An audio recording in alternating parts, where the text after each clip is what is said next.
হ্যাঁ, কোথায় ভূতের কথা? তোর কথা বলেনি তোমাকে? তোমাকে অনাথ আশ্রমে দিয়ে আসবে বলেছে। সেই বন্ধ একটা বন্ধ ঘর থাকে অনাথ আশ্রমে, যেখানে ভূত থাকে। বাচ্চারা বদমাইশি করলে তখন ওই বন্ধ ঘরটাই দিয়ে দেয়। তো দিলে ভূতেরা চারোদিক দিয়ে এসে ভয় দেখায়। হাফিজে ঘুমোবে আর ভোরবেলা উঠে ওকে নানির বাড়ি দিয়ে আসার নাম করে আর আমরা 4টার সময় ওকে ওই অনাথ আশ্রমটাই দিয়ে আসবো, বুঝতে পারছি। ও এখন অনেক বদমাইশ হয়ে গেছে। ও এখন করে অনেক বদমাইশ হয়ে গেছে, আমার একটাও কথা শুনতে চায় না।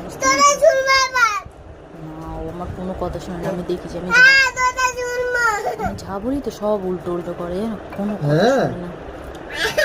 উল্টো করো। না, আমি যা বলি কিচ্ছু শুনে না। ভোরবেলা উঠবো আমরা, উঠে ওকে দিয়ে আসবো লুকিয়ে লুকিয়ে, বুঝতেও পারবে না। আস্তে আস্তে বলো, ওই জন্য না শুনতে পায়।